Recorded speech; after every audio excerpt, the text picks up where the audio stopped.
Here's an idea. Wouldn't it be cool if I could make Ray into a likable character?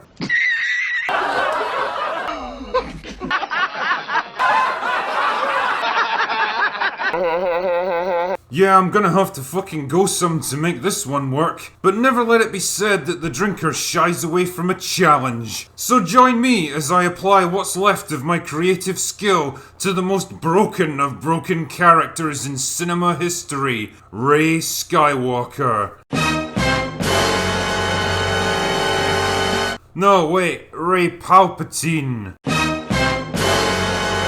Actually, if she was raised by this asshole, doesn't that make her Ray Plot? Alright, enough. Let's begin the next episode of The Drinker Fixes. As always, in order to fix Ray's character, we need to first understand where the problems lie. How much time have you got? Not much, as it turns out, so to preserve what's left of my sanity, I'm gonna go for the abbreviated version. Let's begin, shall we? When we first meet her, Ray is a junk scavenger eking out a living on the desert planet of Jakku. She's been separated from her parents for some time and clings to the fading hope that they'll come back for her someday. But her life changes when she runs into BB-8 being attacked by some local scavengers, so she beats them up and escorts him to the nearest settlement.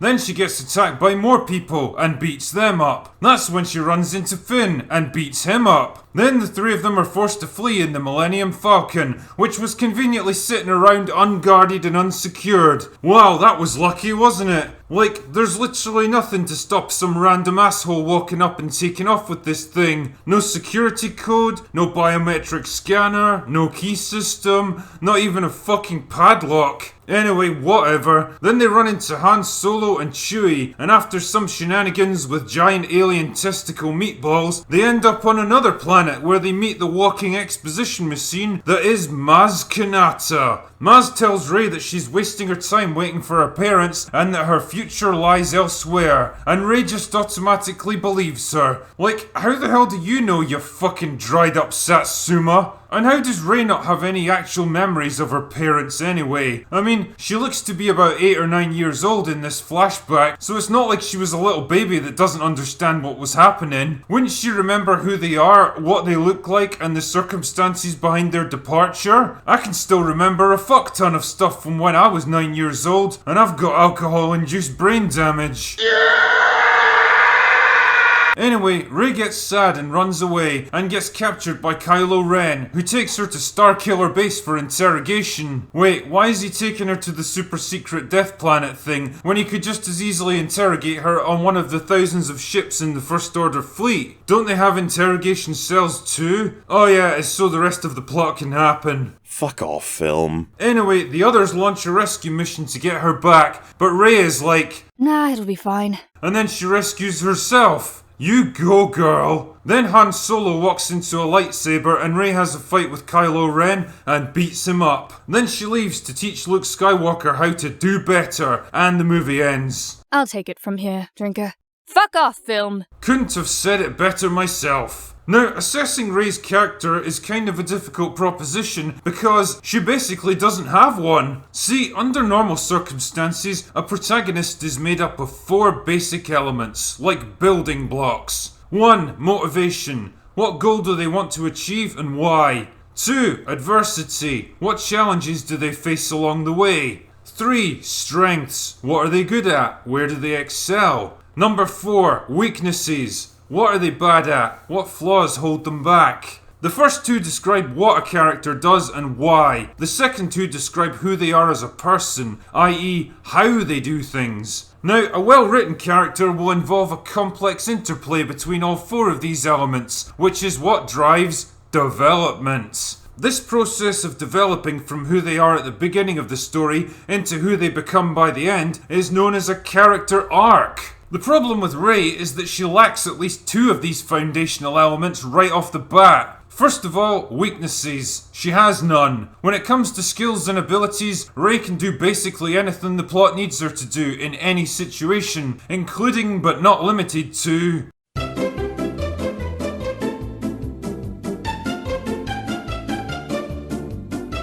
But it's not just her capabilities that are overpowered. See, even the most likeable character will generally start out with a flaw or two. Maybe they're overconfident, or selfish, or naive, or uncaring, or cowardly, or Brie Larson. The point is, they usually have something about them that's holding them back in some way. A flaw that they have to overcome through struggle, personal growth, and development. But Rey doesn't have any flaws, so there's nothing to develop. She's tough, self-reliant, confident, intelligent, and resourceful. But conversely, she's also kind, sociable, altruistic, generous, trusting, well-adjusted, and compassionate. She's truly the best of both worlds, even when those things contradict each other or make no sense given her personal history. The point is that when a character has all the strengths and abilities they could ever need, but none of the weaknesses or flaws, it makes it very difficult to experience adversity. Nothing is ever allowed to challenge Rey in this trilogy. Every character she fights, she defeats. Every situation that puts her in danger, she overcomes with little difficulty and no help. When she gets ambushed, she fights her way out of it. When she gets captured, she rescues herself. When she has to confront the antagonist, she defeats him every single time. When she discovers some shocking information about her lineage, she's upset for a few minutes, then she's right back to laughing and winning at everything.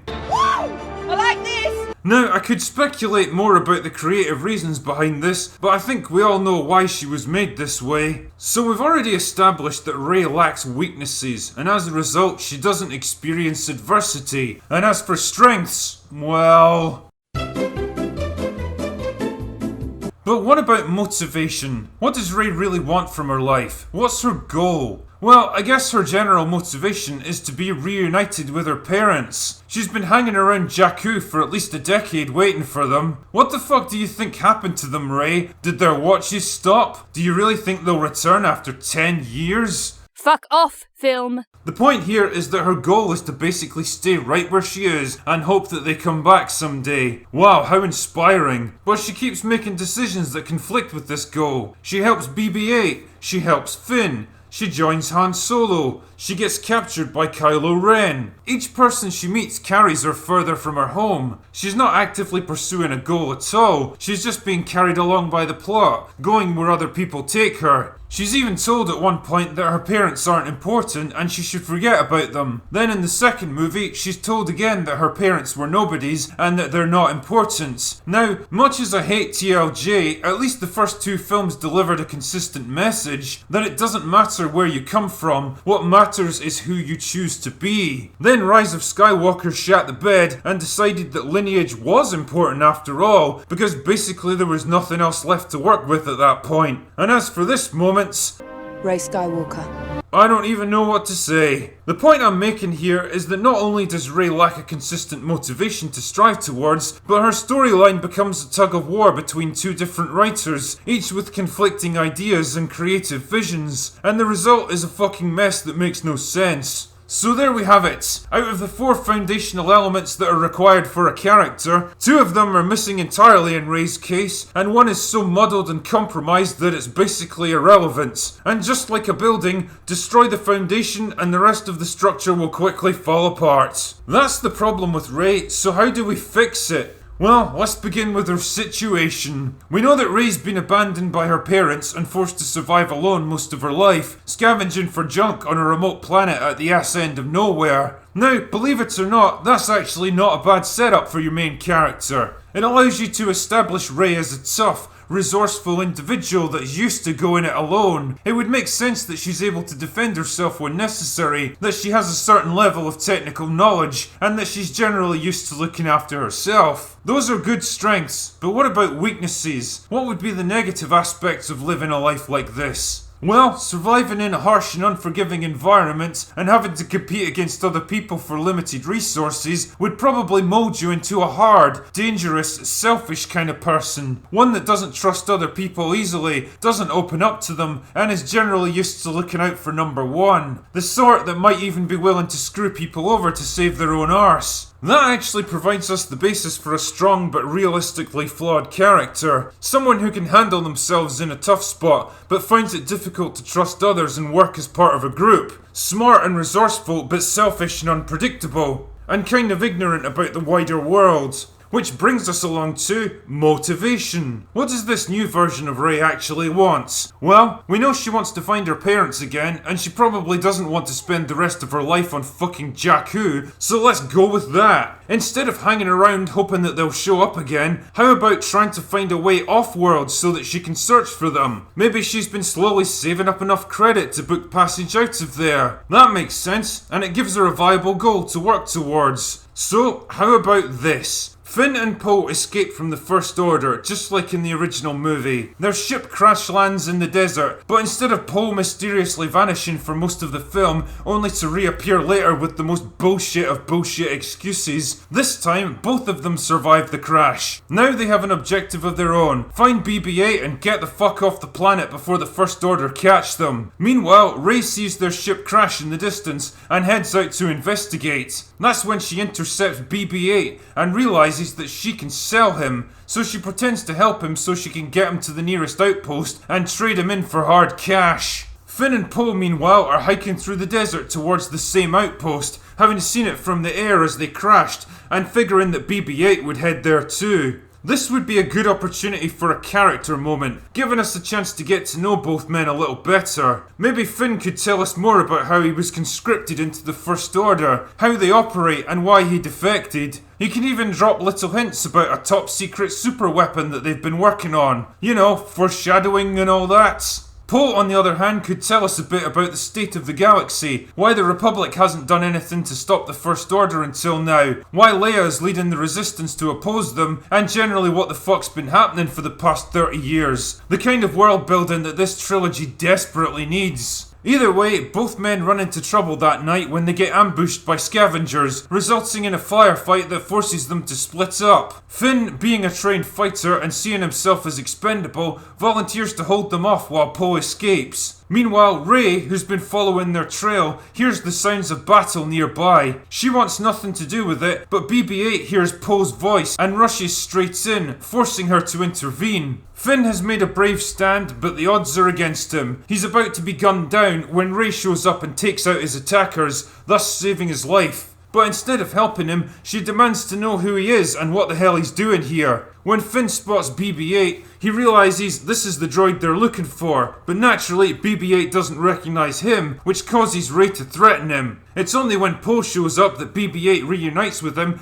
and the tension eases a little. The two men explain that they need to get to the nearest outpost so they can deliver BB-8 to the Resistance. Rey explains that they've been heading in the wrong direction and that only she knows the way. Without her, they'll never find it. Rey in return wants a ride off the planet and sees them as her way out, so they form an uneasy alliance together. This way you establish Rey as a smart, savvy character willing to help others if it benefits her. She doesn't really care about the Resistance or the war against the First Order because she has no experience with any of it, and she has very little trust in Finn or Poe, but she believes she can use them to her own advantage. Anyway, they stop to rest for a while, but Rey's sleep is plagued by disturbing dreams, memories of being abandoned as a child, and visions of Kylo Ren and Luke Skywalker. Finn hears her cry out in her sleep and tries to check on her, but she wakes up suddenly and holds a blade to his throat, warning him to stay back. She refuses to say what she saw in her dream, but she remains disturbed by it.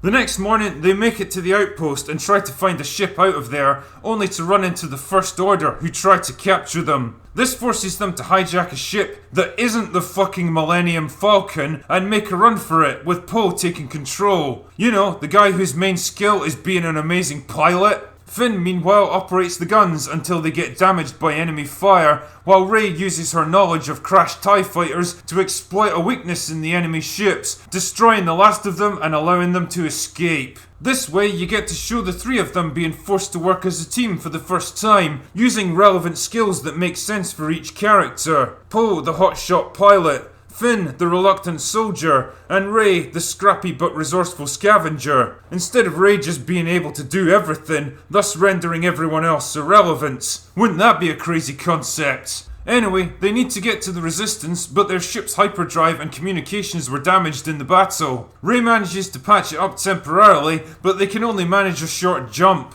Poe plots a course to the nearest neutral planet, and off they go. This pause in the action would be a great time for more character moments, where Poe can explain about the map to Luke Skywalker. Rey can also talk about her missing parents and her desire to search for them now that she's free of Jakku. She begins to open up a little about her difficult life and expresses some regret for her previously selfish actions.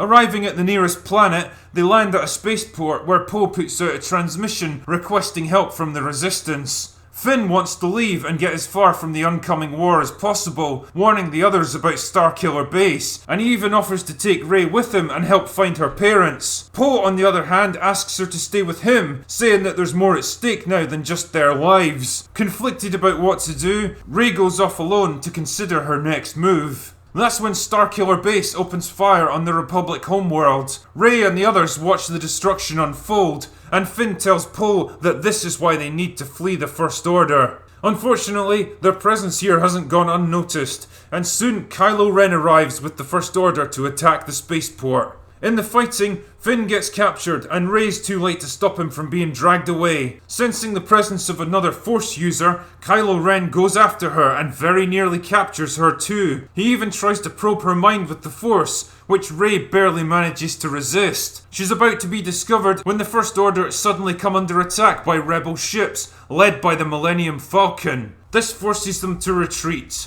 As the Falcon lands, Han Solo emerges to round up the survivors, including Poe, Rey, and BB-8. Rey is deeply confused and troubled by what just happened with Kylo, but there isn't time to think about it now. Han, meanwhile, explains that he got Poe's message and came as quick as he could. Rather than being a deadbeat dad who ran away from his problems, this version of Han has been working for the Resistance for years now, searching for information about the First Order, as well as trying to find Luke. He doesn't reveal that his own son has joined the First Order as well, even though Rey senses that he's hiding something. Together, the group takes BB-8 to the Resistance base, where they meet with Leia and learn about Starkiller Base. Rey also confides in Leia about her experiences with Kylo Ren and her disturbing dreams, and Leia admits that Kylo is her son. She tells Rey that she may be Force sensitive too, and shows her Luke's old lightsaber, explaining that he'd once intended to pass it on to Kylo, but instead left it behind when he disappeared. As the Resistance forces prepare their attack, Rey begs Han to go along with them, determined to rescue Finn. Poe vouches for her and Han reluctantly agrees. Just as they're heading out, Leia gives Rey the lightsaber, telling her that she might need it. Meanwhile, on Starkiller Base, Finn's being tortured for information by Captain Phasma, who takes great pleasure in making him suffer. This would set up a proper conflict for them for the next movie, instead of, nothing at all. However, Finn resists the torture until Kylo Ren gets involved, using the Force to probe his memories about Rey. Now he begins to learn more about her, and suspects that she may be a strong Force user that he can turn to the dark side. Anyway, the attack begins and the Falcon lands on the surface of Starkiller Base. While Han and Chewie set explosives, Rey leaves them behind to go after Finn. She can sense his presence even though she can't quite explain how, and manages to release him from captivity. Once free, Finn uses his knowledge of the station to disable the shields around the place, and together they hurry to reunite with Han so they can all escape. Unfortunately, they arrive just in time to see Kylo murder him. Chewie detonates the explosives and Rey flees with Finn, only for Kylo to intercept them in the woods outside. Finn tries to attack him, but quickly gets knocked out, leaving Rey to take him on by herself. She rushes at him, full of anger and determined to take revenge for Han's death. She fights dirty and undisciplined, which is how she survived on Jakku, and even manages to wound him. But it's clear that Kylo is the superior fighter, and he soon has the upper hand. He's toying with Rey, provoking her anger to test her power and find out if she can be turned to the dark side. Disarming her and knocking her lightsaber aside, Kylo forces her to the edge of a cliff and tells her he can sense her potential with the Force. He even offers to train her if she'll join him. And for a brief moment, she finds herself tempted by his offer. But then she remembers what Leia told her about her son and how he fell into darkness, and it's enough to pull her back. She refuses his offer, telling him she'd rather die than be like him. Kylo's about to strike her down, but at the last moment, Finn reappears, snatching up Rey's fallen lightsaber and slashing wildly at Kylo Ren, saving Rey's life just as she saved his. Kylo's been injured and knocked down temporarily, but before he can attack them again, a chasm opens between them as the planet begins to self-destruct. Finn and Rey retreat, but Kylo warns them that he'll find them again and finish what he started, setting up his hunt for them in the next film. And there you have it, the Drinker's revised version of Force Awakens. Now, clearly this doesn't fix every issue with the movie, because nothing short of a full rewrite could do that, but what it does do is demonstrate that with a bit of tweaking, it's possible to reshape this film into something halfway decent. The intention here is to establish Rey as a strong but flawed character, with a good mix of strengths and weaknesses. She now has an understandable motivation that informs her decisions. At first she wants to escape Jakku and search for her parents, and her decisions are oriented towards that goal. She has technical skills that she can make use of. She's smart and resourceful and can fight dirty when she has to. Those are strengths that help her out. But on the other hand, she also has real weaknesses. She starts out as kind of selfish and closed off, ignorant about the wider world and distrustful of others. She's a lone wolf who only acts in her own interests, and she lacks discipline and training. But through her experiences, and by witnessing the selfless acts of others, it encourages her to open up and gradually become more trusting, to give and to accept help,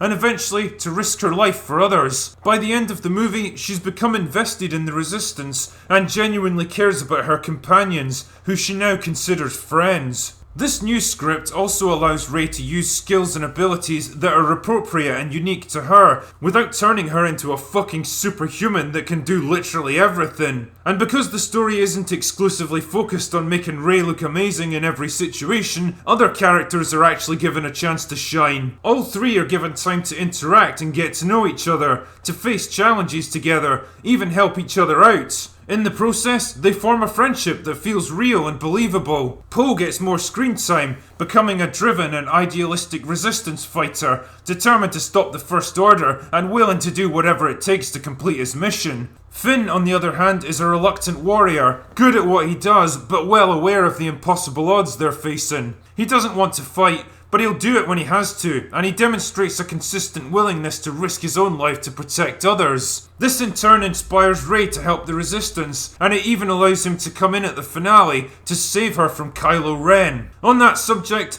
this new script allows the heroes to gain a temporary victory over Kylo and escape from him without undermining his power and intimidation. He's still a formidable enemy that hasn't really been defeated, and only got bested in this case because he tried to turn Rey to the dark side, and he almost succeeded. This close call would set up Rey as a conflicted character with an element of darkness in her that she doesn't fully understand, keeping people on edge about which direction she'll ultimately go. Lastly, it treats Han and Leia with a bit more respect, portraying them as a loving couple trying to deal with mounting threats, as well as finding a way to bring their son back into the fold. The intention here is to create a more balanced, realistic and complex set of characters while still using the general framework of Force Awakens. In particular, setting up Rey as a protagonist that you can actually identify with and feel sympathy for, and want to follow on more adventures. It creates a more solid foundation for the next 2 movies in the trilogy. A trilogy that absolutely wouldn't include Rian fucking Johnson.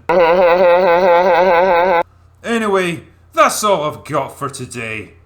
Go away now.